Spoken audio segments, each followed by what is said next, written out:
All right. Yeah, thank you so much for accommodating, starting a little bit earlier today. So it turns out I was double booked. I have my second shot, my appointment made for 6:50 p.m. today for the COVID vaccination. And so as soon as as soon as I get out of, as soon as I finish at 6:30, I got to hit the road. And the high school is only about a couple of miles away. That's administering the shot, but We're doing it. Yes. yeah. Yeah, I'm just I feel fortunate to be able to get it. I just I didn't realize until last week that the last class where we're going to try to do a portrait, you know, I have to run up The original time, so it's actually good. Yeah. All right, so today's going to be a big day. We're going to try to bring it on home, right? So we studied a lot of structure in the beginning, right, to create a sound portrait. We studied the features of the face, and now we're going to take those, you know, all that knowledge, and we're going to try to stick it together. And also, you know, our warm-up exercise where we learned how to kind of condition our arm, because you do need some stamina when it comes to drawing. It does help, and building that up, and you know, it really helps in the long run. Especially portraiture, because portraiture is, you know, it's very, you know, painstaking work, especially, you know, detail, a lot of checks and balances, and you really need that, you know, that ability to kind of just get in the flow, and you know, a lot of that muscle memory kicks in. But before that, I just, what was that? I say hello. Oh, hello. Sam. Good evening. Mother. All right, so we're gonna jump right in. I had some tools of the trade that I wanted to share with you, and I'm going to switch to my overhead camera. I'm going to see if I can. Where is Sharice? Is there any way I can? Hold on, wait. I forgot to co-host you. Co-host, yeah. I was looking for the spotlight. Come in. My bad. Okay. You should be good. All right, so here we go. So tools of the trade. Let's see. So we have a bunch of things that I want to show you, but mostly you know, for blending. I know we didn't get too much into that, and we probably won't, right? So we're still going to be on structure and how to. I want to walk you through like how I would approach a drawing, and I have hopefully a pleasant surprise on who I chose to do the drawing of. But as far as blending, we have these two options here, right? These are by no means the only two options. But what I was talking about are cotton stumps and tortillons, right? This is a French word. I had to look it up. Tortillon, I think, is how it's pronounced in France. And it literally means twist. So tortillon de tissue, I believe, is, you know, basically a paper twist. And they're like dirt cheap. They're available in any art store. And this is a great way to kind of, you know, blend your mark making, right? The only thing is that since these are literally rolls of paper, they tend to collapse if you press them, right? So the tip, I kind of lost the tip, and now you're left with this kind of blunt, rounded edge. But the cool workaround to this is it is hollow. And if you take a stretched out medium large paper clip, you could actually put it inside and you can push the tip back out. Okay, so that's the tortillon. The cotton stump, it usually, if you buy this, it's accompanied with a little wooden paddle. It's only about maybe an inch wide, and a little tiny strip of sandpaper. So as the stump gets dirty, if you want to approach a new drawing with you know, a new tip, you would just kind of just sand down the cotton stump. And I've had this since college, so that's like I guess 20 years now. I've had the same stump, and I did get a little nuts, and I get purchase happy when it comes to supplies. So I bought this, and this is an assorted size. So if you go on to Amazon and you look up cotton stumps for drawing, you'll get a kind of like a package deal where you'll get the sandpaper stump. You might get even like a sponge. I know I've seen makeup artists, or, you know, just makeup tutorials on YouTube where they have this kind of like teardrop sponge. So they have that, you know, the same, I think it's the same, basically the same sponge for, blending and smudging and that sort of that stuff. I highly recommend getting kneaded erasers because it's like kneaded dough. You stretch it and you fold it on itself, and it's a self-cleaning eraser. Now, not only, I mean, is it self-cleaning, which is cool in itself, but you can customize the edges, right? You can do knife's edge, you can do teardrop, right? If you need to get into tight little spaces, you can really customize this to however you need. You can make it very broad, right? Very flat. And you can use this to knock down some values. So say you do something too dark, you can actually take this flat eraser and just dab, right? You can, not like the kids, don't dab like the kids, just dab your eraser. And you can remove some of that graphite. And then once, this becomes dirty, you just fold it in on itself and you just knead it like so. Brand new eraser. Very, very useful. I do also have traditional erasers. This is a white vinyl eraser, right? So if I need, some broad erasing, I can use either of these. Be careful which pink erasers you get because some of them do stain the paper, right? So make sure it's a pink eraser that does not leave any pink marks behind. So other things that you can use are just cotton balls, right? Or cotton wool. And even, why is it failing me? The Q-tips, right? For Q-tips, you have all this stuff in your bathroom, in your house. You can use regular tissue paper, a Kleenex for smudging as well. You could use other pieces of paper for smudging. So it's really kind of fun to experiment and see what you can use around the house and blend with that. Well, if you got the right pink eraser, What's that? can you tell if you've got the right pink eraser? Good question. Well, this is Dixon brand, and these have Dixon Pink Carnation. These have always worked really good. So I'm erasing right now. I'm pressing with all my might, and there's not a pink mark. So I guess Dixon would be a good way to go. If you can't find these, I guess wherever you ask, you can ask for recommendations if they don't carry this particular one. But I think Dixon is a pretty popular brand. You could probably find them. Sold in an art store? Yeah, you could probably find these in whatchamacallit, in like an Office Max or something like that. Like what do you call that? Office. Like office supply store, right? So I'm pretty sure you can find these there also if if you really need it. But I would first kind of lean on the kneaded eraser. It's so versatile, right? This could last you for a couple of years. It never loses its pliability. If the more you heat it up, the more bendable it gets, right? The easier it is to knead. I would really kind of lean on these first, and the other ones kind of as backup. Because remember, we are training to draw as lightly as possible, so the kneaded eraser should be able to kind of do everything that you need. Some pencils, right? So I have just if you don't want the hassle of wooden pencils, I do use mechanical pencils as well. You can see the fine tip versus a 2mm lead tip, right? So I love drawing with the 2mm lead tips. It's a lot sturdier than the thin ones. The thin ones tend to break, and I can also hold the pencil at a distance and use the side of the lead without the fear of it snapping off. Whereas this one, there's so much meat at the tip of the pencil that it's really hard for me to draw with the side. I would have to hold it at a much higher angle.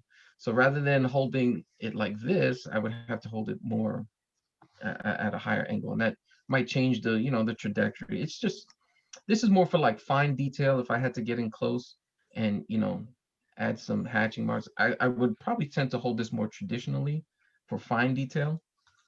And then this one would be for planning out and beginning sketching or very large areas, right? So that might be a good choice. Let's see. I got 9mm, a 0.9mm. Is that thick enough? 0.9 millimeter. I think this is a 0.5. So 0.9 is, it's barely, bigger than this. I mean, you would have to really look hard to see the difference in size. So I would say you're better off with the 2mm leads. And let's see. I have refills going back, I don't know how many years. These things last a really long time. And you can also find these in office stores if you're not finding them at Michael. like an art store. But Amazon is another place you can go to. It's delivered right to your doorstep, which is even more convenient, right? And I think I have one other brand here. Yeah, so I think this is the brand that I got from Amazon, I'm sorry. And it's kind of cool. It slides open like this. And there I have 8 leads ready to go. This will probably last me until I have grandchildren. So let's see, what else? I think at least if you get into toned paper, a good white charcoal pencil would go a long way. And toned paper is either brown or gray. Gray is a wonderful choice. I'm going to show you a quick example.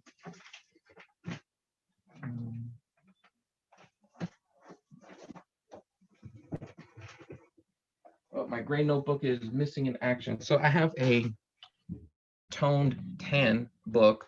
So the actual paper winds up being kind of like your midtones. And then so when you add a white to it, it really pops off the page.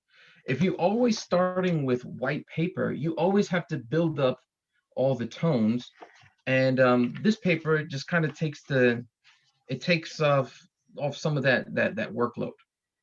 Right. So I highly recommend the gray. The gray makes for beautiful drawings, but tan, I was just experimenting. I wanted to see how it was, and it's really good paper. And the brand I usually buy is Strathmore, and it's usually, Strathmore, they're very, it's a very well-respected brand. It's usually always acid-free. What that means is like the paper won't yellow or fade or fall apart over long periods of time. And the pounds, you see this is the weight of the paper. So the higher the number, the stiffer the paper.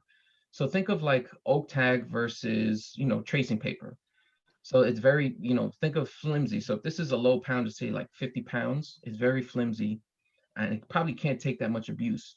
But when you go up into the harder, the more meaty papers, the stiffer papers like Bristol paper, you get up into the hundreds of pounds. So you can get up to 120 pounds, I think. And yeah, so those are higher quality. The thing is, you'll get less paper. The higher the poundage, the less paper, because it takes more to create that paper, right? But the 80 pounds is a great drawing paper. It is pretty stiff. It takes a lot of wear and tear, meaning erasing, adding, and subtracting. I would not recommend any kind of wet media with this, like any kind of watercolor or like ink. You might be able to do like ink outlines, but nothing, no ink washes. So this book is 80 pounds is not really made for washes. All right, but there was something else I wanted to show you. Oh, So 80 pound would be for pencil type of, that would be the best weight for sketching. And yeah, you could use marker, you can use colored pencil on this, and like ink, as far as like an ink pen, right? So nothing, no washes, no like broad washes, because they do. Right. I do like this. This is a refillable brush tip pen, right? So there's a reservoir that you can fill with ink. I usually do 50-50, half ink and half water, so that I can get like gray tones on certain paper. Yeah. But like I said, you can't really go crazy with it. You probably get away with it a little bit, like light washes, but you can't use a brush, and you can't. I wouldn't recommend doing watercolors or anything like that. Right. What else?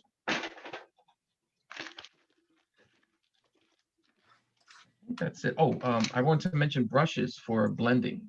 So makeup brushes, I've actually seen makeup brushes being used. So if you have an old makeup brush that's kind of like on its last leg, you might actually want to just convert it to a blending brush in your art. You can use that to blend around, cheekbones, like very soft, areas that require very, I guess, a delicate approach to blending, right? You could use a regular brush.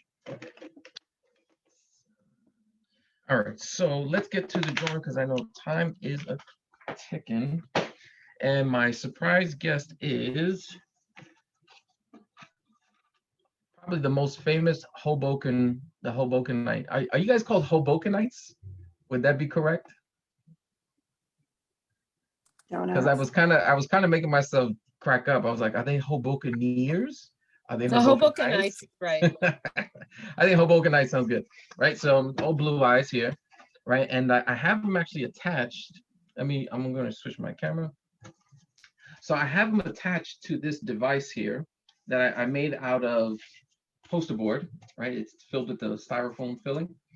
And the reason is because I want him as perpendicular to my vision as possible. I want the board kind of like this, rather than constantly drawing, or if I'm drawing like this, it tends to get distorted. And I'll show you an example of what I mean. I actually tried to draw this a few times, right? In anticipation of today, I wanted to really, nail down the approach to this to show you.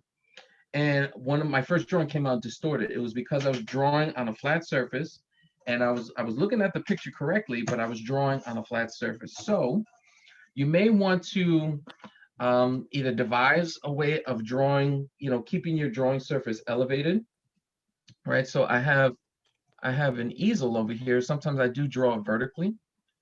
Okay, so in art school, this is pretty much the only way you're allowed to draw. Everything is always vertical, right? But if you're working at your kitchen table, right, I would suggest maybe getting some kind of surface where you can, raise it up somewhat, so it's not so distorted. And I'll kind of I'll demonstrate what I mean. So when it's this is a perfect circle, right? This dish. But as I lean it back in space, you see how it appears more like an oval, right? It's a perfect circle, but the fact that I lean it in, in perspective, it makes it look more oval, right? And then it goes completely flat here. But if you're drawing at this angle, things that may look correct to you at this angle, when you hold it up, you'll see that it's, distorted. So to avoid that, to avoid any heartache, you're working, hard at your portrait, and you're putting hours and hours into detailing and measuring. You hold it up, you show it to somebody, and it looks a little off, right? So that could be it. So yeah, so I found like a how-to to build this, and sometimes I clip it right onto my my easel, right? Because I usually have it much higher than my head. So now the picture is perpendicular to my eye, and then I'm drawing looking perpendicular to my drawing. So I'm looking up perpendicular to my source, and then I'm drawing perpendicular to my eye. Okay. Another cool thing is a light box. Now, since you guys are just kind of entering the foray into portraiture, I figure I might show you a trick or two on how to use technology to your advantage. Sorry.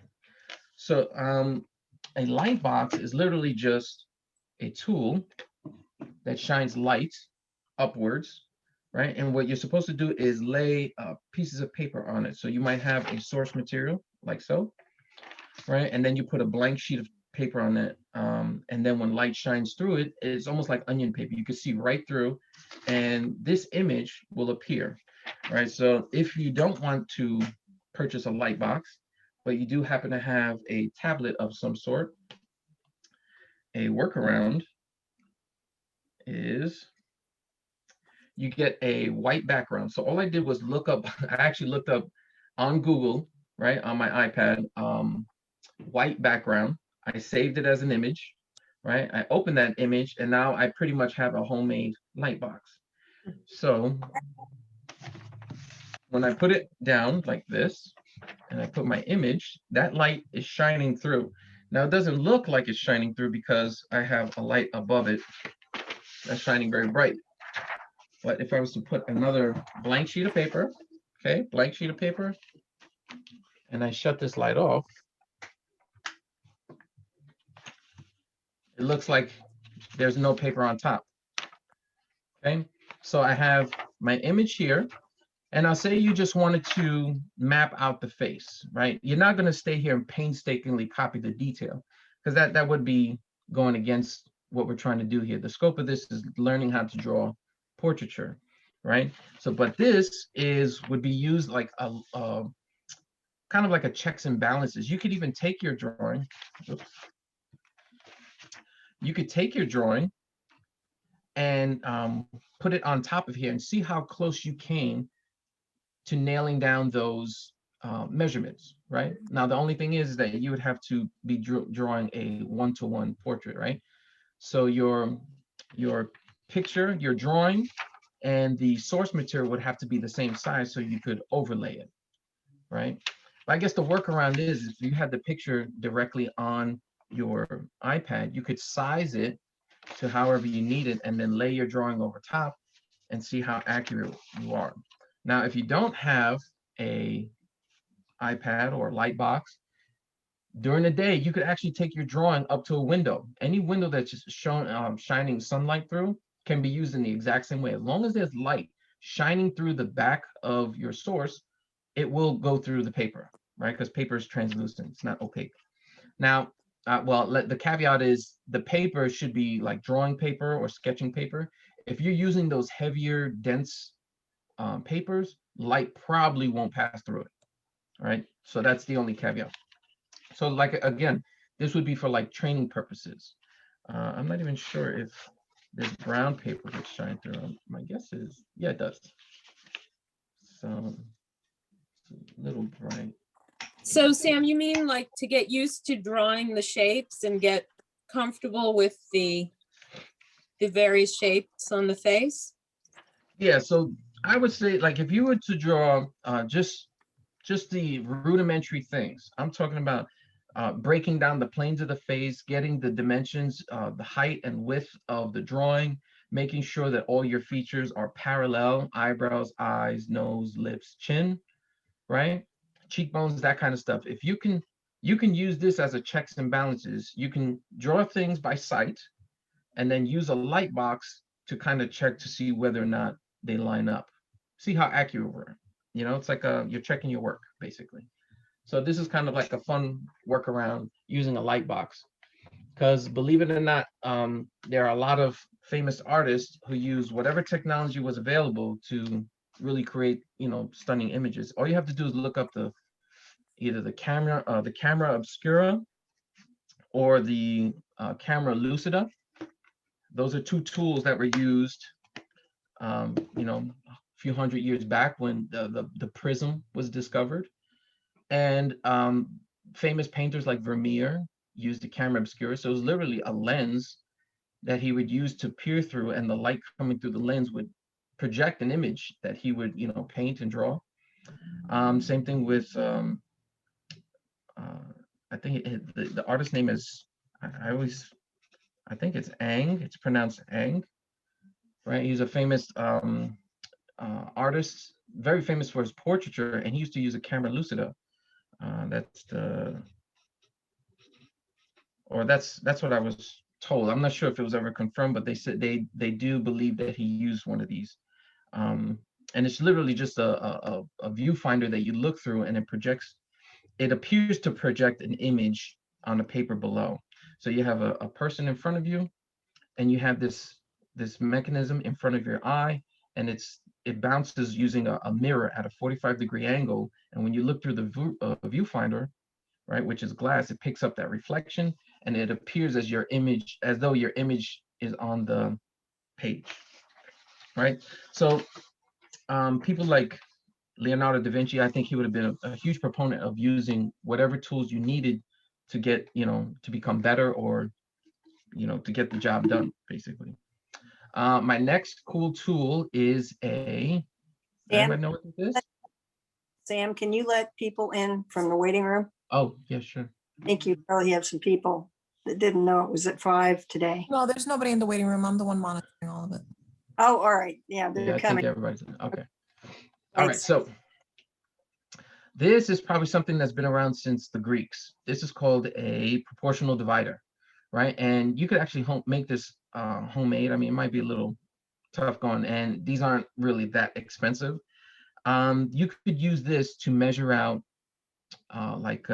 different, you can take this and make different measurements and then apply it to your drawing. So this is a 1-to-1 ratio right now, meaning whatever size that I measure over here will be equal on the other side.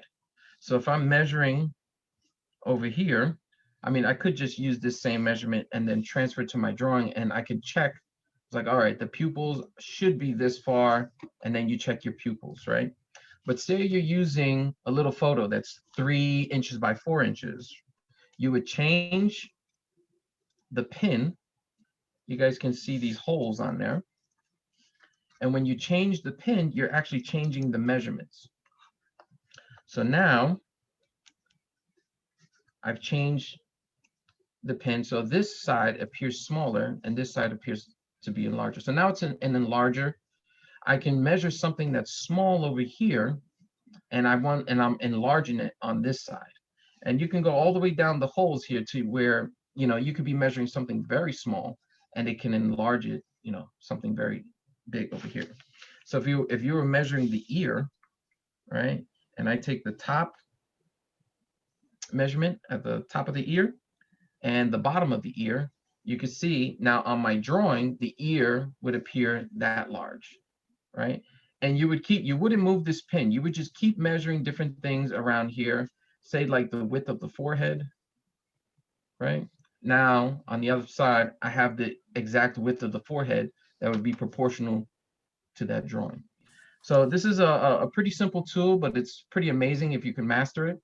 Sam, what's the actual title of the tool? Yeah, it's called a proportional divider. It says it right there in black. Proportional divider. Now, again, this is just a tool. I'm like a tool fanatic. Do I use it all the time? No, because most of the time I'm on the go and I'm trying to draw wherever I can. So this is kind of where I would like to wind up today, right? So I have all my major features, and I used all the tools that we learned, right? So we're learning using the pencil as kind of like our measuring tool, right?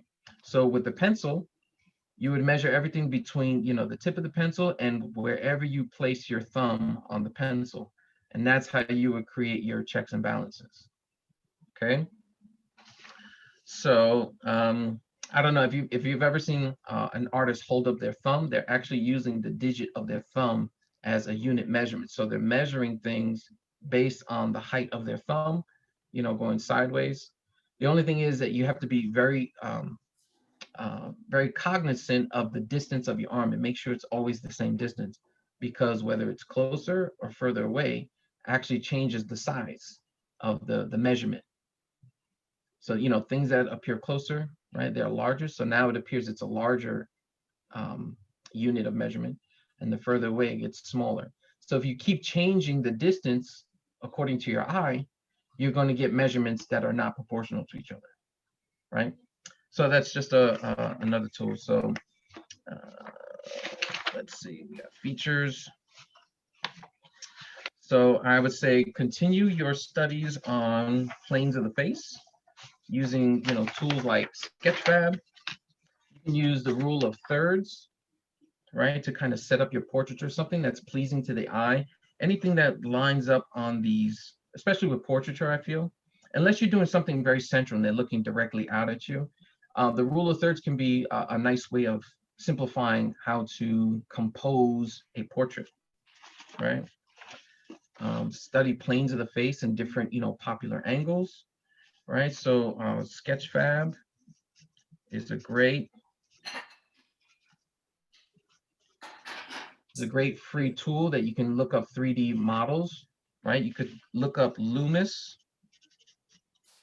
Andrew Loomis. You type this into the search and you'll get tons of heads that look like this, and that simplified circle, right, where we had a lot of these, and the wire that showed the jawline and the center line. Okay, right, and then practice different sizes. I usually like to do almost life size, right? So I like to work on large pieces of paper, and I like to get as close to life size as possible. It just makes it for easier studying, right? When you do things very small, you know, your pencil point is only so small, so the thickness of lines takes up real estate. It's hard to get detail if you're constantly battling with the thickness of the pencil.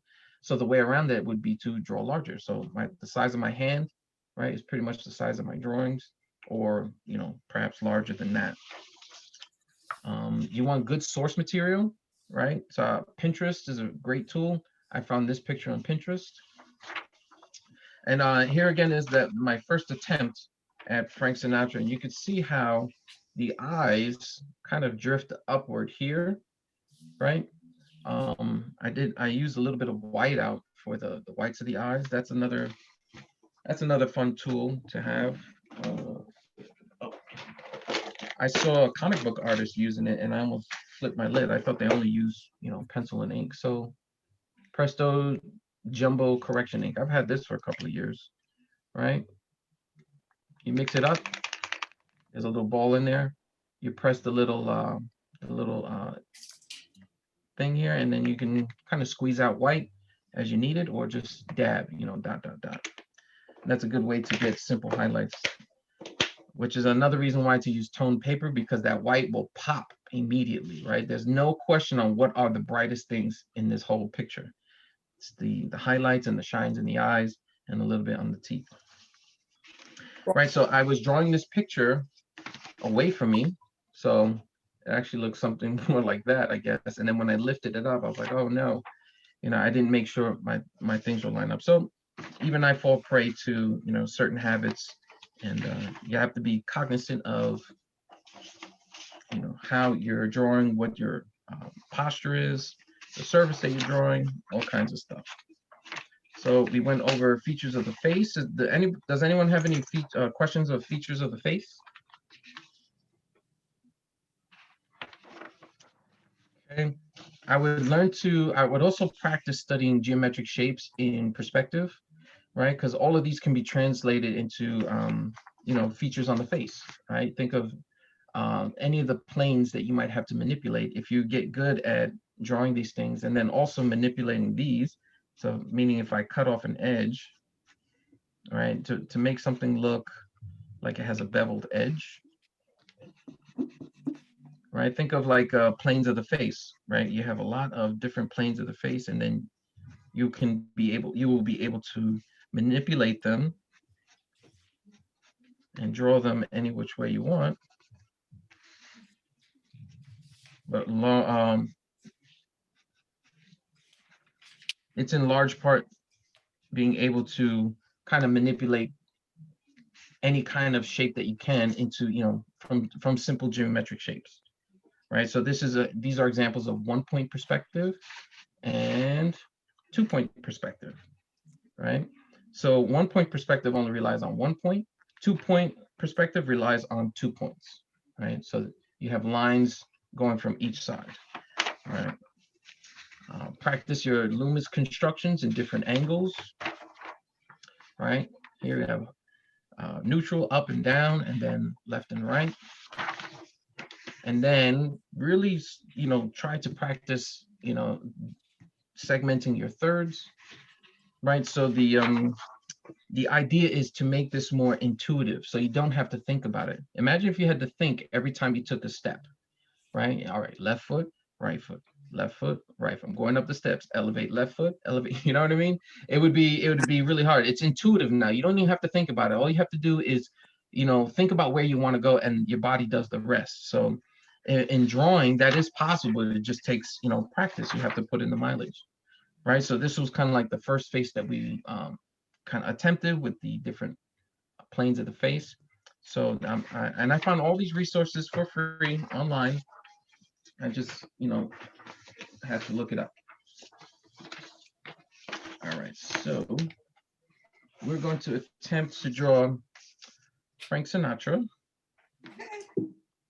All right, so everybody has their paper, pencil. Question, Sam. Yeah, Where did go for it. Where did you find the white background to make makeshift light box?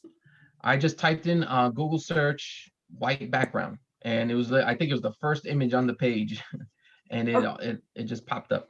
And I Okay. saved it as I right clicked on it and saved it as an image.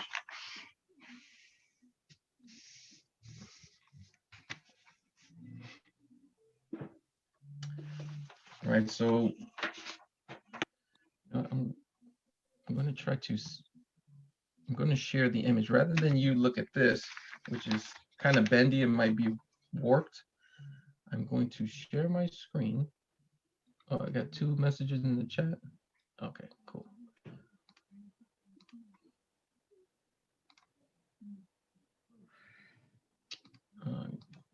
Bear with me.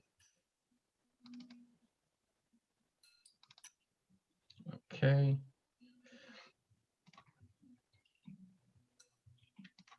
I have my image up and I'm going to share screen.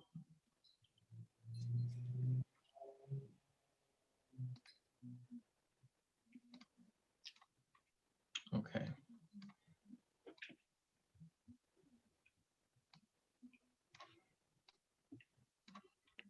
All right, so how do we approach a drawing? Get my light correct. So first things first, when we're looking at the drawing, so you guys can see me dragging my mouse over Frank Sinatra's face? Yes? Yes. Okay, good. Enlarge it just a little bit more. All right. So things we want to take note of are what is the tilt of the head, right? So here at the temple of the head, right, we're looking at the head, the cranial mass of the head, right, which is represented by the circle that we were going to be drawing. So that'll be the main mass of the head. Then we're looking at the ear to eyebrow angle, and you can see how it's angling upwards when we're traveling from left to right. So if you can imagine a line being drawn through an oval that represents the side of his face, you can see that the temple, you can almost imagine the edge of an oval right here, right? So the edge of the oval would be right about here and travel about this distance of the side of the face.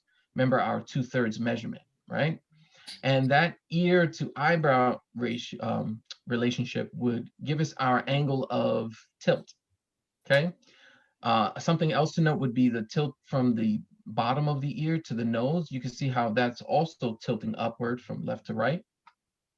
And the fact that you can see underneath the glabella right here in the inside of the eye, you can see this plane of the eye. If he was pointing downward, this would be almost, it would almost be totally obscured, right? And we wouldn't be able to see that, right? The eyebrows would be kind of hanging over the top of the eye. So, so the plane of the forehead, right, is tilting upwards, right? We can see, we can just make out the bottom plane of the nose. It looks like the tip of his nose may point downwards.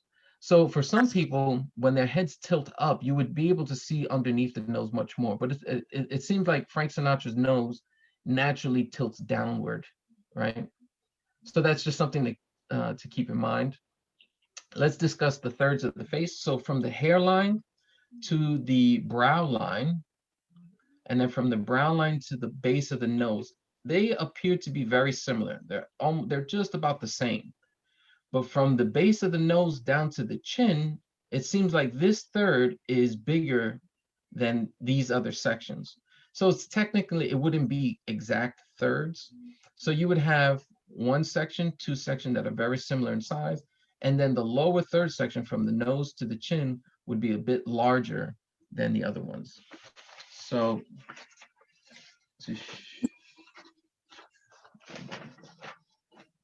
What did I do with it? Now, is that also because his head is tilted up, slightly up? Yeah, so when the head is tilted slightly upward, the proportions also change too. So things would become, hold on one second. The proportions would be slightly different due to distortion, right? Changes in perspective. I think that's good. Okay, so here, this was my second attempt, and like I said, so the temple, right? The edge of that oval is the temple, and I really focused on keeping my main features of the face parallel to each other. So the eyebrows parallel, the eyes parallel, the nose from, if I drew a line from the base of the nostrils, if I drew a straight line connecting those two, it would be parallel to the eyes and the eyebrow. Same thing with the mouth. His smile, he's not smirking, so it's not like one of the corner of the mouth is crooked or anything like that. It looks pretty straight. So I'm going to say that this would be parallel to our other lines, and the same thing with the chin. Okay. On the cheekbones, you can kind of see how the planes of the face are separated. So going to our drawing here, you can kind of see how I'm trying to define the side planes of the face. You can see how the shadows dictate kind of this side plane here. You can see the top plane of the cheekbone, right? He was very young here, so you can see that he has very little flesh in his face. So we can really see the different changes in planes.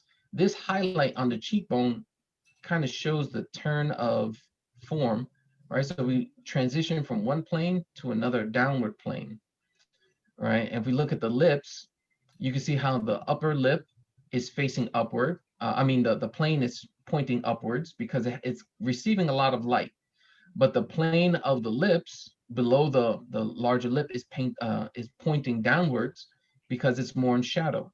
And we learn that because we know that the teeth are curved, right? It's like a hockey puck. They're curved up and down, and they're also curved side to side. So there's changes of planes here all over the when you add the flesh and the kind of the fat of the lips, it kind of it softens those transitions, but they are definitely there. All right. Some things you also want to keep in mind are the shadow shapes. So look at the cast shadow. So his nose is here.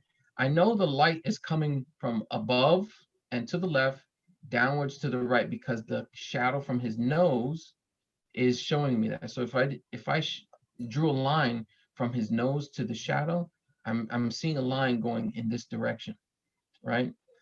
The only other thing that I would say is that there is also a rim light. You're getting a secondary light source, and that's from like a photography, right? So if I wanted to show you a quick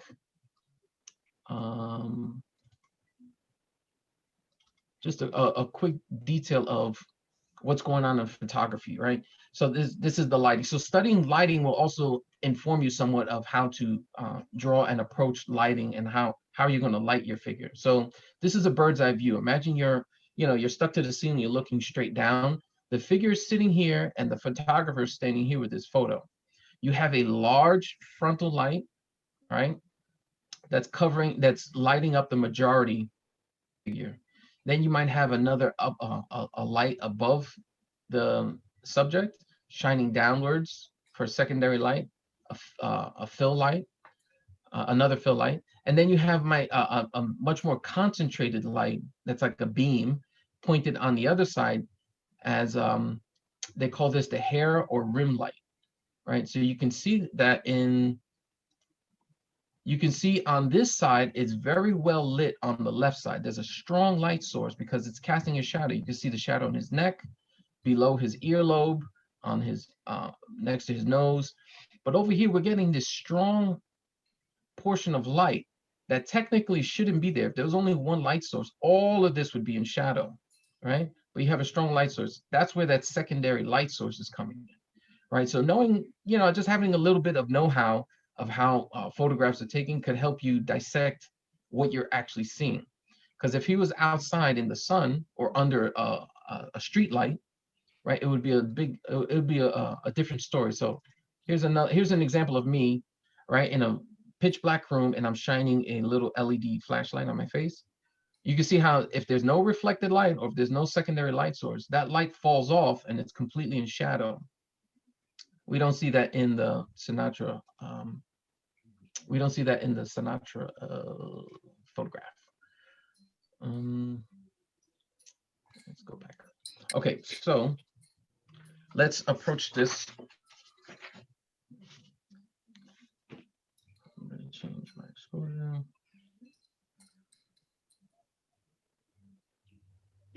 Okay, I'm going to zoom back out. Whoops. So the first thing we're going to start with is a circle. So I want you to try to draw along with me. And how do you know if the circle is perfect? Well, you could take your pencil, lie it straight across the diameter of it, make sure the tip of the pencil is touching this side of the circle, and you grab your pencil right where it crosses the circle. Okay, so now I pretty much have the diameter of my circle left to right. Now if I switch that north and south and I hold it up to the top of my circle and the bottom, you can see it's just about the same. So my circle is in pretty good shape. I'm holding diagonal too, right? So this is a cool little way to checks and balance whether or not your circle is circular. Next thing I want to get is this oval. Now we said the oval, his head is tilting backwards, right? His face is tilting upwards. So that oval, it has to change from a north-south, orientation, kind of like this. Sorry, let me draw that a little bit darker. Right, we have to change that north-south orientation, and we have to make it tilt. Okay, so we're using this to define the side of the face. So remember, it's going to be about 2/3 of the circle. So we have a slight tilt. And I'm going to guesstimate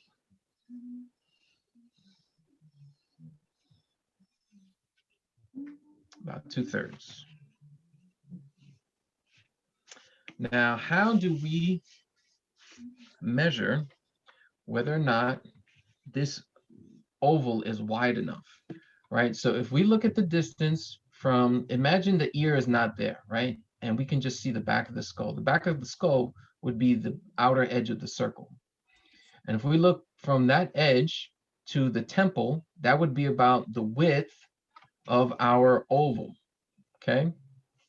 I'm going to use that as a measurement to measure against the width of his forehead, right? So it almost looks like it's about thirds, right? If I look at this here, well, let me take my picture. So if I take my pencil, right, and I drew an oval about like so. This is a cool thing about having printouts. You can manipulate it and draw on it and kind of figure out the planes for yourself, right? We see that angle there. I can take the width of that oval, right, and then kind of plot out how wide the face is, right? And when I took that measurement, turns out I was just about right. It's about 1/3 the width of his face, right? So if I looked at the oval that I drew and I took that measurement and I came up short, right? So here's my finger ending and the circle should be over there.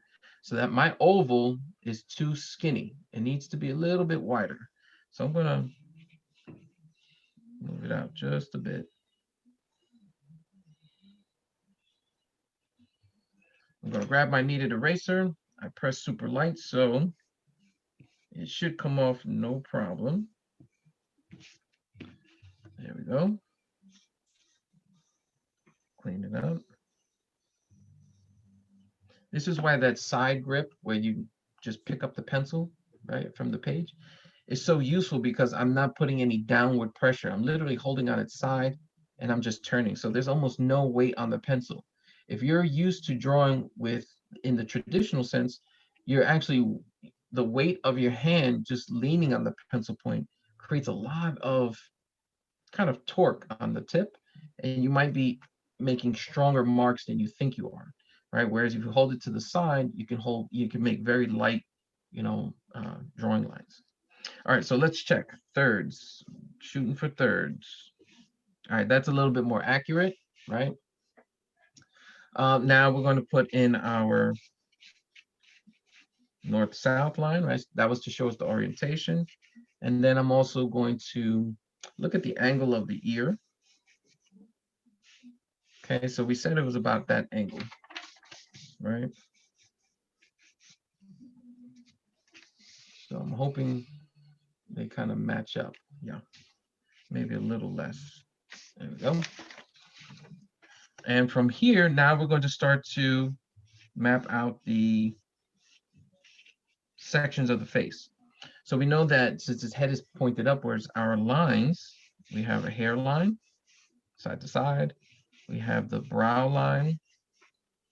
This would be the base of the nose. Right, so we have hairline. We have, let's see, brow line. Nose, you can see the base of the nose goes somewhat, is higher than the ear, right? So that's how I was saying that these proportions, his proportions aren't exactly perfect. And that's to be expected. We're all a little different, right? So our center proportion should be a little bit higher than the base of the oval.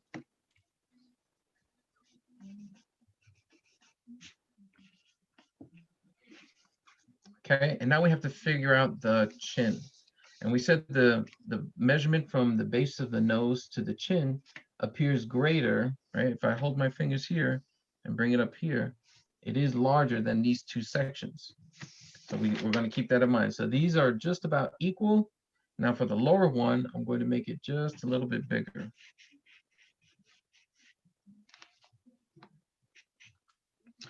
I think I'm kind of drawing at an angle here. I have it flat, but I think my angles are a little too steep.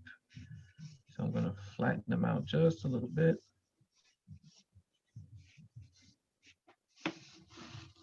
Where's my needed eraser?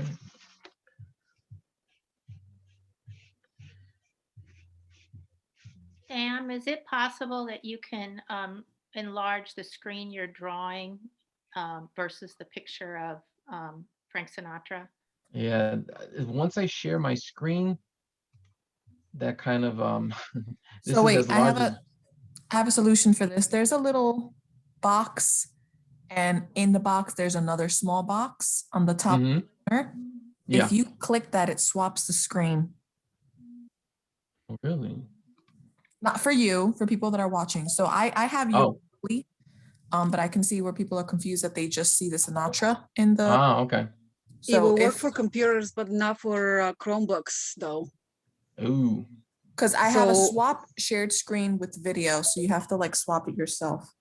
Yeah, but it doesn't work on all devices. I don't know if it works on tablets, but that's what helps to see the one or the other part of the demonstration. But it may not work for everybody. If you don't have that little box within the bigger box, it will not work probably. Sharissa, I just tried it and I get a message. It says you cannot move a video while people are spotlighted. I'm not sure if that's something we can fix, but. All right, so maybe I won't share the screen now, and I'll just use the Speaker view, and then everybody yeah. can have it Well, enlarged. I'll just use the picture here, so we Okay. can see kind of back and forth. Yeah, then we can spotlight you. Okay. I can make it bigger. Thanks for speaking up, guys. Okay. Yeah. Yeah, I definitely want you guys to have the best viewing possible. That's All much better. All right, good. So I'm double checking that my lines are parallel. This one seems to be drooping just a little bit. And And I'm going to make sure that the last third, right, the lower third is larger than my center measurement. So I'm holding up, I'm making this my my unit of measurement. So the chin area should be larger than this. It's a little too close.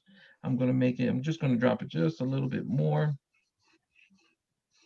And let's hope that's it. Right? If we have to change it later on, that's okay too. All right, so let's establish where the jaw lies, right? So here we have this, give me 1 second. Okay. So we have this nice clean line here, right? He's such a thin guy. We can actually see his jawline pretty much perfectly, you know, going all the way to the insertion behind the ear, right? We have this beautiful, nice, clean line that leads up to this nice, clean line, and we're going to use that to our advantage. So we should have a nice angled line, right? Actually, yeah. Dropping here, and then we have a nice gentle sweeping line that goes to his chin.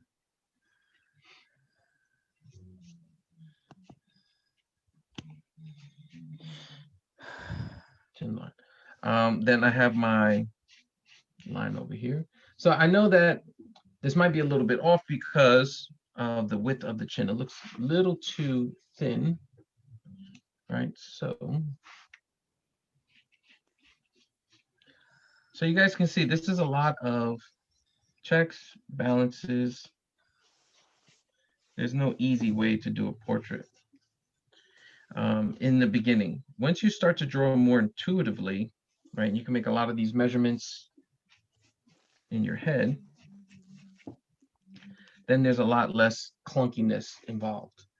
Okay, so his ear, I'm looking again to see where the ear lines up. So half of his ear is outside of the circle. So I'm going to use that information and create the ear. And I know the ear appears below the line of the base of the nose. So if I kind of continue that line out, you can see how the lobe appears underneath.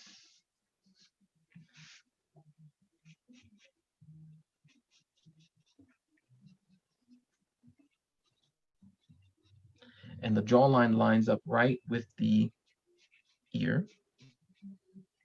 Right, so I'm following this line here, going up, and you can see that line, that's where the ear originates, right? The upper curve, right off of that edge of the line and the beginning of his hairline.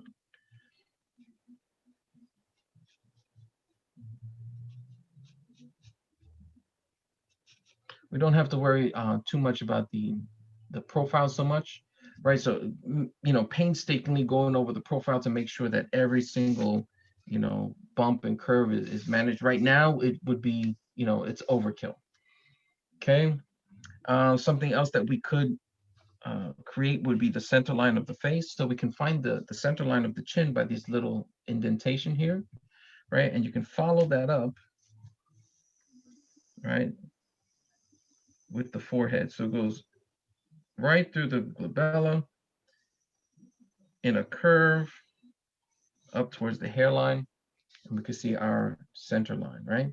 You can see how the nose, since the face is turned 3/4 pose, the nose is a really bad way to judge the center line, right? So you have to imagine that the nose is gone and we're looking at the face as a flat, almost like a mannequin. You know, those blank headed mannequins? There's a line going right through here. So in this case, we're gonna, for now, we're going to ignore the nose.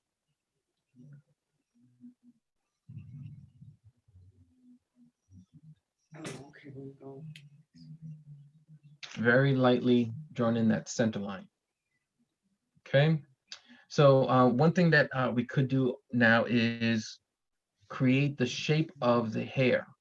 Okay, so what I'm looking for are kind of like vertical lines here. So I'm looking at the outermost portion of the hair and what it lines up with. It doesn't pass the ear, right? So if your hair, if you draw a line showing the side of his hair, the contour of his hair, and it passes the ear, you've gone too far, okay? So imagine if you dropped a vertical line, right? It would not pass the plane of the ear. So I'm going to draw a little line like so.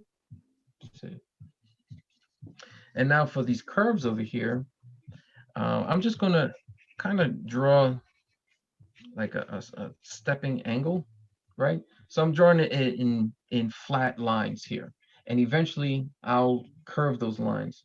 If I keep trying to draw curves, I mean, you could put them in, but I feel like this kind of cuts time, right? So the uppermost curve of the hair over here, I'm trying to see where that happens.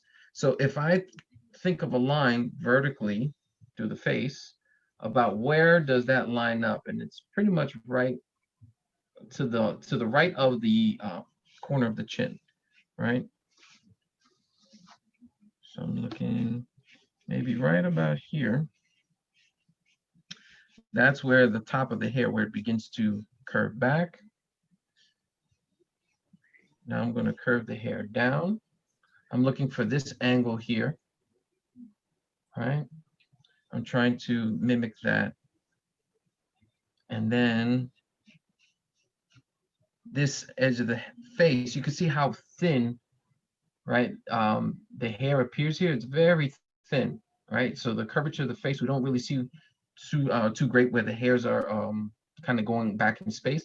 So this is a very easy place to misrepresent, right? So you might be drawing this hair, you might draw it too wide. So it might distort the picture some. So you want to keep that, true to the source, keep it nice and thin, close to the face. Right now we want to follow this contour right here. We're not too worried about what the hair is doing in between. So we're not focusing on this region. We're focusing now what this contour kind of looks like, right? And we can use the spaces of the peaks and valleys. So that you can see the forehead peaks here. There's a valley where the hair is, right? There's another slight peak, then there's another valley, and then we have the corner of the temple, okay? So let's try to get that. And we're going to use the oval, right? So if this oval was not here, we'd be using his temple, right? It kind of shows the edge of the forehead. So right around here, there's a valley right about here. And on the other side, there's a valley right about here. The hairline kind of climbs on the other temple. And now I'm mimicking this shape here. So there's kind of like a two-step right here. So I'm starting at the top here at the temple. I'm coming down, and then I'm going to show the edge of the forehead. I'm going to make this a nice clean line here.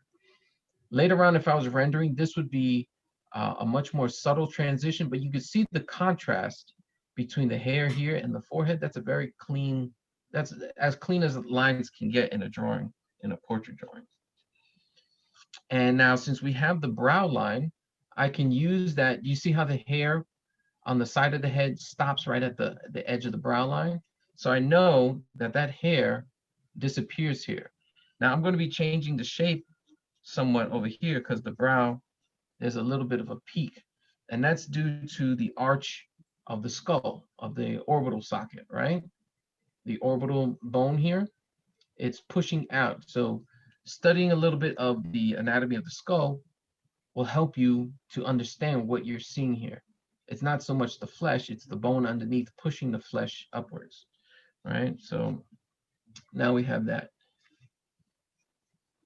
Let's go back up to the hairline. I'm going to clean that up. And now the hair at his temple, right, kind of follows right along with the oval. So I'm going to draw just a little bit straighter, because the hair does appear to be kind of like in a straight line. And look at the rhythm of this line here. So the edge of the side of the hair, if I was to draw a line continuing here, it lines up pretty much with the top of his ear. Do you guys see this rhythm? anytime there's like coincidences where things line up, where, you know, anything that helps you interpret what you're seeing, let's just label them rhythms, right? So this could be considered like a nice little rhythm line. So I know that if I had to draw a line from the ear upwards at that angle, I know that that's where the corner of the hair, it turns, right? And then we have the sideburn. And then maybe a third of the way down the ear, that's where the sideburn ends. So if you bring it down all the way to the bottom lobe, right? That's not what you're seeing, right? So you can use, this is going to comparative measurement, right? So you're using the shape of the ear to judge how low the sideburn will be. So if I stop here at the sideburn and I cut that into, if I make the top of the ear to the base of the sideburn, right? So it looks like this little trapezoid here. If I made that, I drew a little, you guys can see that little trapezoid there? If that's our unit of measurement, it's almost a third of the ear, right? So I know if I kind of guesstimate a third, it's right about there, okay? All right. Now from our eye construction day, so now we're going to move on to the features, the actual features of the face. So from our eye construction, we studied about how can we look at the outer contour of the eye. So here you have that awesome plane change, right? Going from the bridge of the nose to like the underside of the eye socket. You get this nice shadow line here that actually, it just shows you plain as day, there's a plane right here. There's a plane change. You went from light to dark. We're going to use those lines to kind of describe the shape of the eye, right? So think of the top of the eyebrow, right? Going all the way to the center of the nose. This edge here underneath, right? This edge of the lower eyelid, right? Where it originates, going back up to the side of the face and then closing up this region, right? So let's see how that looks. So this is why it's important to really dictate where this brow line is, because that's going to help you measure where the eye lives. Also, if you want to see where the eye lives, all you have to do is draw a horizontal line from the ear, right? And you can kind of gauge, like you can see where the sideburn kind of lines up with the lower eyelids, right? So it's constantly comparing things to other things. So let's see, if I was to draw a line here, that tells me that the eyebrow and the entire eye and the eyelids all live within these spaces that I've created, okay? So if I was to draw a line here, I'm connecting the lower eyelids, the lowest point of this eyelid to this one. They should be parallel, right? These boxes, you can see all the information that lives inside these boxes. I've just created that over here, all right? So let's try to dictate some of those shapes. So I'm going to start with the top of the eyebrow, going towards the center of the nose. Now that center line is right about there, and we have our center line here. I don't want to draw my eyebrow touching the center line, right? Because it doesn't do that in the picture. So now you can almost think of this, we're drawing a small picture, right? It's kind of like the grid method. A lot of you guys have done that going through the school systems, right? In art classes and stuff like that, they kind of teach you the grid method. So this is kind of like your own little personal grid method here. So I want to be, I'm being cognizant of this plane change here, right? I'm coming downwards, drawing the eyelid. And you don't have to firmly close this up because the oval is already doing that. I'm doing okay on time. All right, and now I'm going to go to the other box. So now I'm looking here at these deep shadow lines, right? And I'm going to use that as my drawing edge.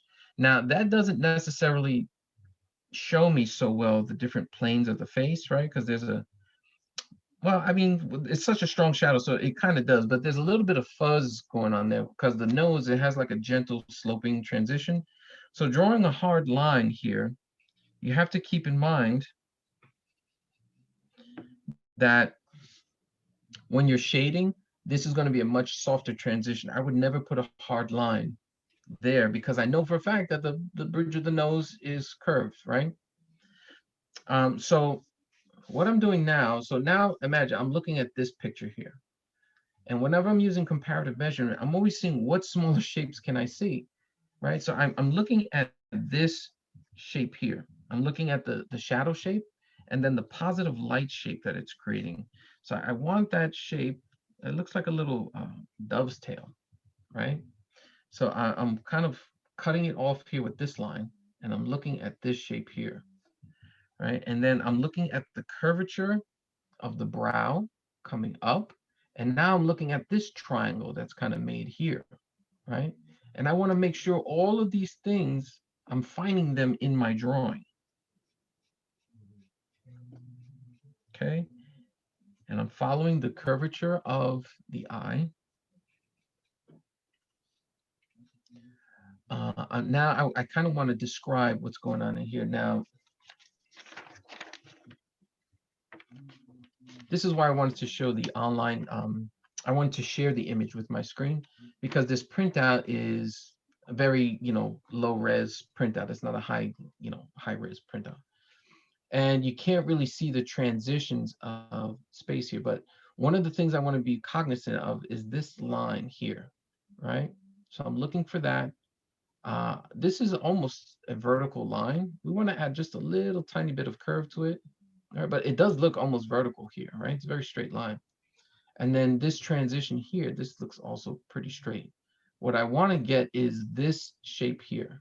So I'm looking at the light shape, this kind of like curved light shape here, this drop here in the eye, and then this angle here, right? I want to see that shape kind of created. So I'm going to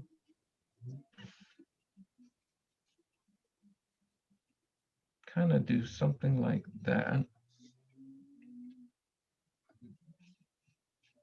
Right, and I'm sticking to the light shapes here. So I'm trying to separate the shadow line and the light. So I know that there's shadow.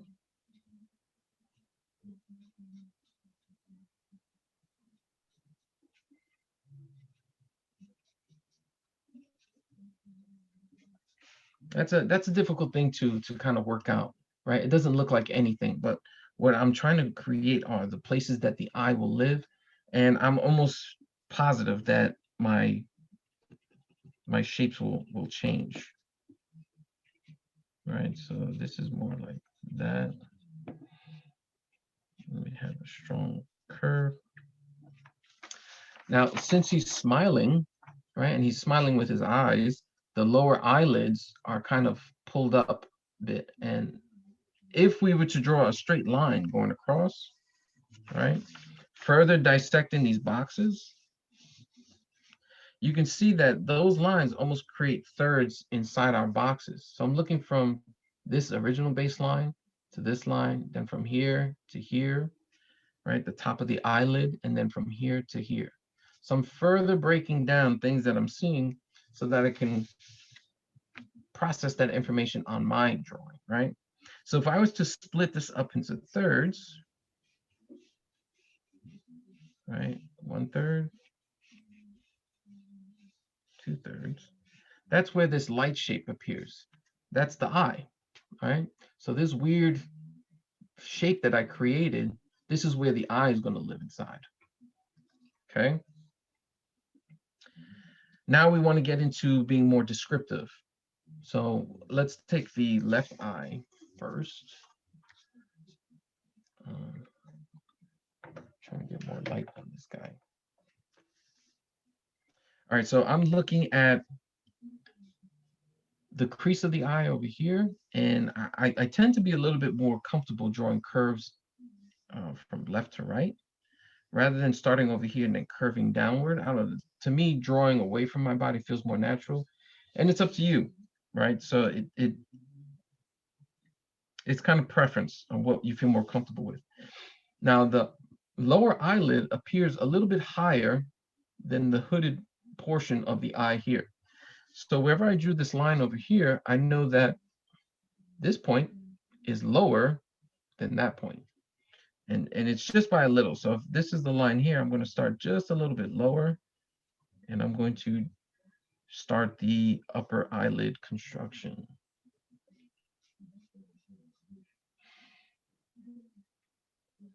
Okay.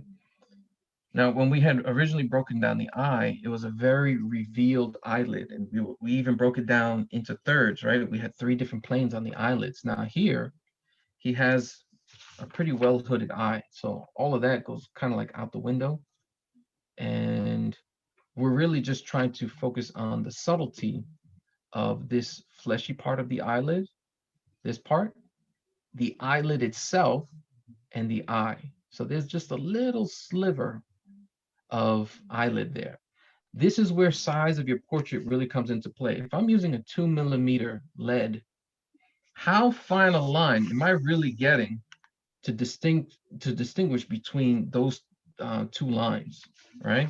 I need 2 lines to show me this fleshy part and the eyelid, right? If I'm kind of, stretching for real estate here, if I try to draw a line and I think I'm getting the correct thickness, but the actual thickness of the drawing pencil is taking up extra real estate, I'm going to mismeasure what I'm looking at. So here's where you really have to have a discerning eye and make sure that you're drawing the correct things, right? Because you may not know that just using the tools itself might be hurting your measuring. All right, so this angle here, going from the middle of the nose to the corner of the eye, right?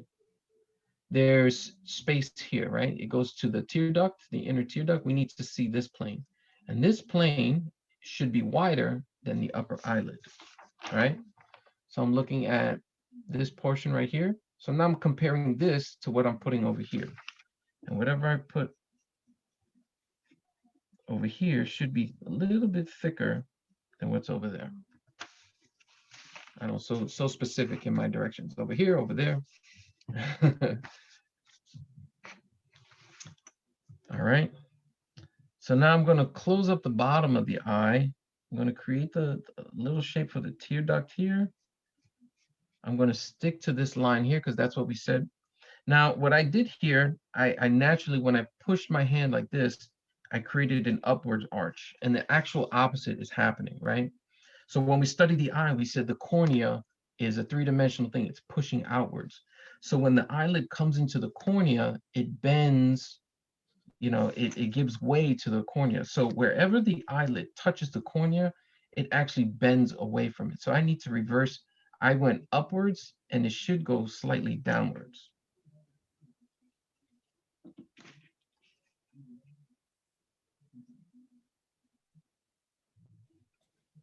And that's where the pupil will sit.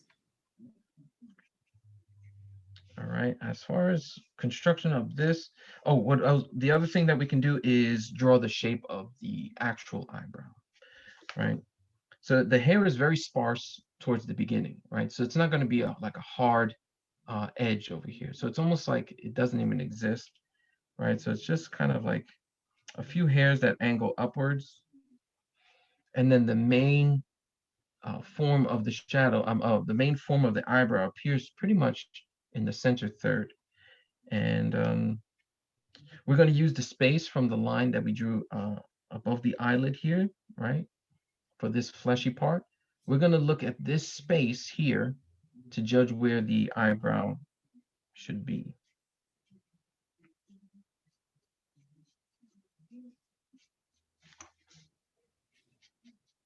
I'm going to add a little bit more to the top. And then underneath the eyebrow, there's a lot less information. Towards his temple, the eyebrow starts to break up and the hairs become very sparse. right? So I'm just gonna put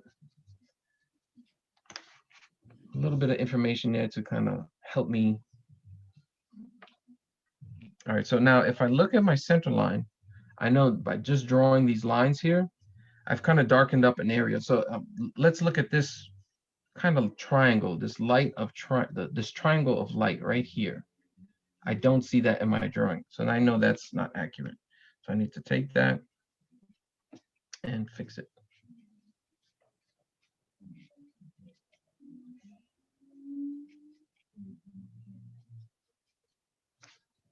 All right, maybe just knock it down a little bit. But I don't want to get too obsessed into, I mean, the eyes are a special thing, and I definitely want to give them the proper time. I think it's already 6:22 and we still have to do the other features of the face. But you can see how knowledge, so I'm just drawing in the corners of the eyes here. Knowledge of features of the face, being very familiar with those is very important. It's not a one and done type of situation. You want to have pages of just eyeballs, pages of just noses, pages of mouth, teeth, ears, right?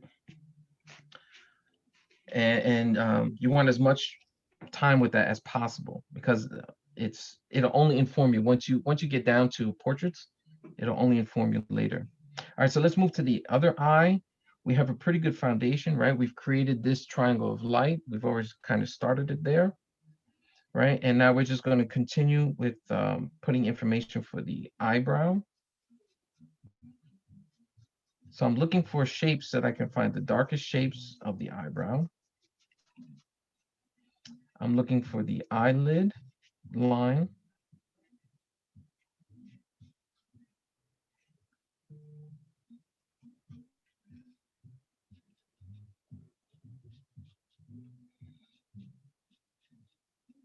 And there's something interesting going on here. So, you know what, just for a second, I'm going to share my screen so I can zoom in on what I'm talking about.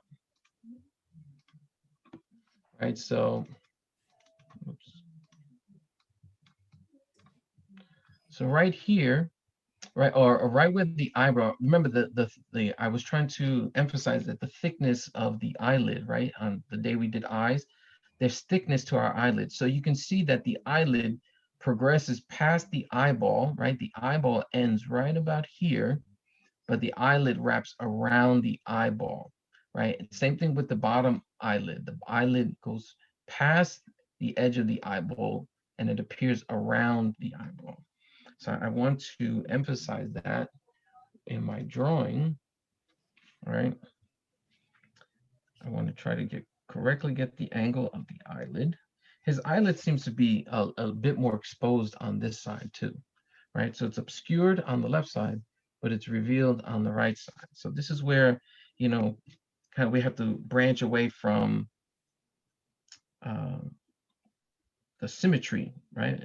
Everyone, we're mostly symmetrical, but there are little, you know, little bits and pieces that we have to be sensitive to, right? So comes around there. And there's this deep shadow that's created by that three-dimensionality. So I'm allowing for that slight dip where the eyeball is. Zoom in just a little bit. Right, where the cornea comes in contact. I'm leaving a slight dip. I'm making sure I see that angle.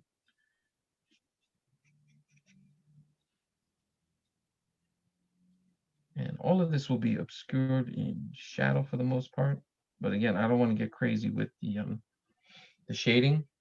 As a matter of fact, I wouldn't even recommend coloring that in right now, right? Because that might change in the future. I just wanted to show you how the shadow shape helps to dictate what the eyeball is going through. And you can see on anything on the right side of the iris is also shaded. So the white of the eye is almost completely obscured. It's definitely there, right? You can see how the white of the eye doesn't appear white at all. It's very dark gray, right? So that's one of the One of the biggest mistakes of beginning artists, right, is making the white of the eye too white. The whitest thing on this paper is that highlight right there. That's your lightest light. Your second lightest light would probably be the shine in the teeth. A lot of people, when they're shading, tend to equate the shine of the nose, the shine of the eye, the teeth, right? Different shine, like the shine on the forehead. They think they're all the same. It couldn't be further from the truth. They're all different shades. The only thing pure white would be that highlight, maybe some shine in the hair. I wouldn't even do that. I would knock that down just a little bit. The brightest things I would have are the highlights of the eyes. Everything else is subordinate to that. Okay, so the white of the eye would be a very, very, very light gray. That's why using blending stumps or cotton balls or Q-tips help in that, because trying to do that level of gray with a pencil is close to impossible. You would have to use a very, very hard pencil. Hardness is based on the letter of the pencil. So the H's, if you've ever seen a full set of artist pencils, you have the H's and the B's. H's stand for hard. So you'll have the higher the number, the harder the lead. So 2H, 3H, 4H, all the way to 8H. 8H being the hardest pencil. You will get ghost lines no matter how hard you press that pencil. You will be putting dents in the paper before that pencil gets any darker, right? Great pencil to have for very, very subtle shading.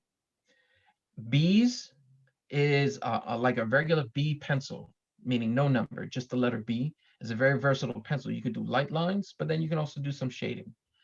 Same thing with 2B, right? B and 2B are very versatile. They're kind of the workhorses. They go, either way. Now you go all the way up to 8B. You got 2B, 4B, 6B, 8B. 8B being the softest pencil. I don't know what the B stands for, but it just means very, very, very soft. So an 8B pencil, you can press very lightly and get a very, very dark mark, okay? So if we were shading the hair, you can start with a B pencil. I believe this is a B pencil. I forget. Yeah, it's a 2B pencil, right? You can start with a 2B pencil, but as you're progressing, as you're pushing the darks, meaning making things that appear darker, and you're pushing the lights, right? Emphasizing the lightness of our lightest portions of the page. You want to be changing pencils, okay? So that's if you really want to get something that's more accurate to what you're seeing. All right, let's go on to the nose. So the nose, we've already kind of mapped out where the base of the nose is. Something that we can work on right away is the angle of the nose, and then check that distance, right? The edge of the nose. So this is the edge of the nose that we see in light. So this is the edge we're going to kind of focus on, right? If we have an accurate shadow shape, meaning if we can look at the shape of the shadow and then look at the shape of the shadow that you draw on your face, and they're the same, you know that the nose is in the right place. If the shape of the shadow, this is called using like negative space to your advantage. So positive space of the whole portrait would be his face. The negative space is the shape that's created around the face. You did not draw this. You drew this, which created this, right? So the negative shape is subordinate to the positive shape. You can check the profile of the negative shape against your positive shape to see if it's accurate. Same thing with shadows, right? We want to draw the nose. Rather than drawing the positive shape, you can use the negative shape of the shadow to help dictate what the positive shape looks like, okay? So you can use both to your advantage. Positive shape, that's understanding structure and anatomy. Negative shape, that's using more intuition and observation and applying that knowledge to your structure knowledge to get a more informed drawing. All right. Oh, 6:30, that's right. We were drawing till 6:30. Crap. All right, I'll try to, let's get in the note. Oh man, I was thinking 7 o'clock was the end. I see Sharisa just sent me a message. I apologize. Okay. So the base of the nose. So no, you can keep going, but I mean, you're the one that told me you needed to. Yeah, I know. No, I need to make this appointment. So I'm I'm looking at the angle of the nose. right? I'm looking vertically to see where the corner of the eye lines up, right? It lines up just about with that edge. Maybe it's a little inside of this nose. So I'm going to curve my nose like so, right? I'm using my center line. I'm using the corner of this nose. I'm looking at the corner of the eye, and I'm really trying to use all the information I have around me to tell me where this nose is in space, right? I'm following the bottom from the nostril, the bottom of the nostril to the tip here. I'm not worried about the nostril itself. I can draw that in later. I'm looking at this relationship. Think of straight lines between the lowest points. Okay, and then I can visually look for a vertical line. So the corner of the eye vertically lines up with the outer tip of the nostril, right? So I'm drawing a vertical line. That's the tip of the nostril. So it should look something like that. Now the nostril itself, right? Think of like you have a block of cheese and you're taking a knife and we're gonna carve away that section, right? So I'm gonna look at the contour of this, and it's something like that, right? It curves back in on itself because the nostril does travel underneath here, right? There is some visual information there. You can see just the faintest hint of dark gray. Right before you get to the black of the nostril, you see this dark gray, and that's the nostril curving in underneath the nose.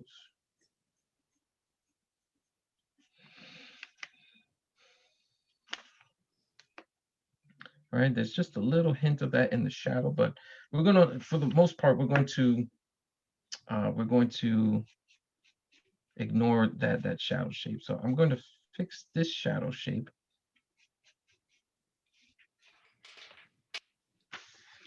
This is where we would have to add some information. So if you look at the edge of the circle, and then the line that we did from the circle to the chin, we can see that the cheekbone breaks that plane. So there should be a circle here, right, on my drawing. There's a circle here, and then a straight line to the chin. So that means all of this information appears outside this line. So we have to kind of try to accurately add this piece. So now if you're thinking of like a sculpture, like a clay sculpture, you're taking pieces of clay and you're slapping it onto the side of your sculpture. So I'm going back up to the eye, and I'm going to draw this outermost curve of the cheekbone, and I'm going to use the line that I did for the base of the nose to gauge the curvature of that cheek. So it's something like that.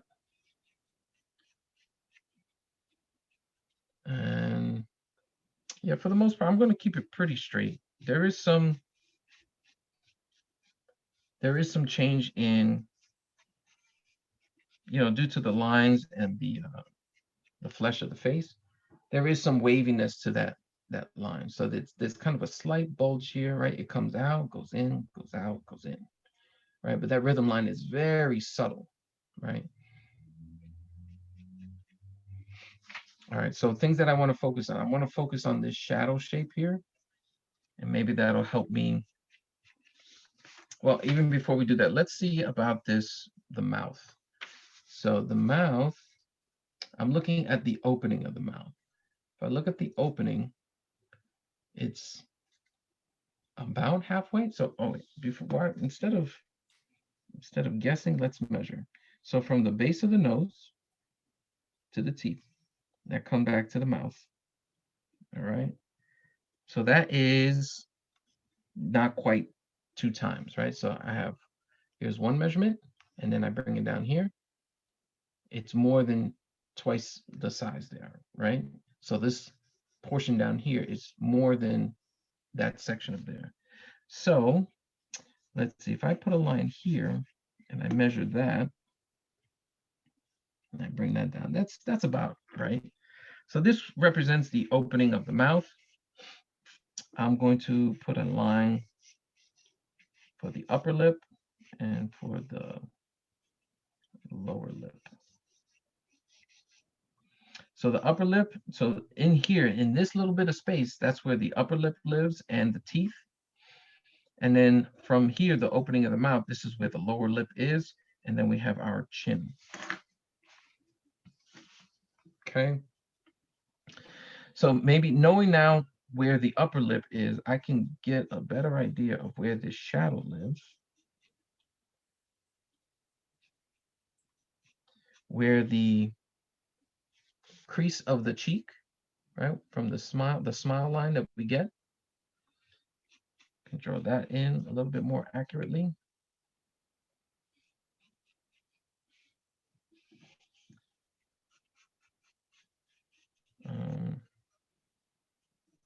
I can draw the contour, the upper contour of the lips. So remember, man, when we did lips, we studied really full lips, and Frank Sinatra, I mean, his lip is almost non-existent, right? It's super thin. So it's just the faintest sense of a dip here. And then his upper lips, I mean, they're very, very thin. So we don't have to worry about too much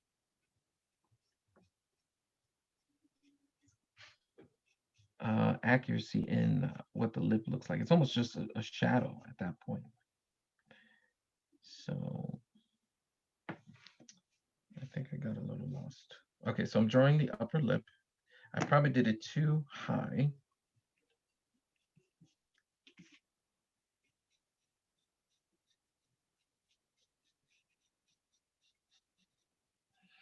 That looks better. The corner of his mouth. So how would I go about figuring out where the corner of his mouth lies? Well, I would look up above, right? I can look right above. I could draw a line going up, and where does that fall in the anatomy of the eye? So if I'm looking at this box, right? So here's the edge, and here's the edge of the box, and the corner of the mouth lies right around here. So it's about a third, 1/3, 2/3, 3/3, right? Just about. So I would try to line up using the size of the box here to dictate where the corner of the mouth is. So maybe I did a little bit longer. Drawing the area where his teeth are.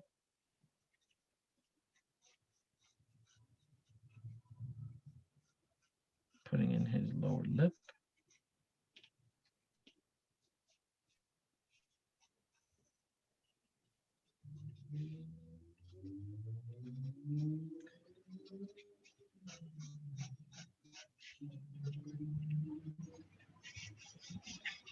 Now, one of the biggest mistakes I see beginning artists to do is draw the lines in between the teeth, right? Look at the shadow line here, right? The shadow line here, the darkness of that and the lines in between the teeth, they're almost non-existent. It's very, very tonal between the teeth. They're very close together, and there's not a lot of room for shadow, which is why they appear so light, right? So, or you could just compare it to the inside of the mouth. If you were to draw a line showing the space of the teeth, it would appear like there's a gap in the tooth. So it's not advisable to draw with lines, right? I would use a cotton stump or very, very hard pencil to kind of delineate where the teeth are. What I would focus on are the gums. So you can see these little triangles for the gums, right? You could draw those in, right?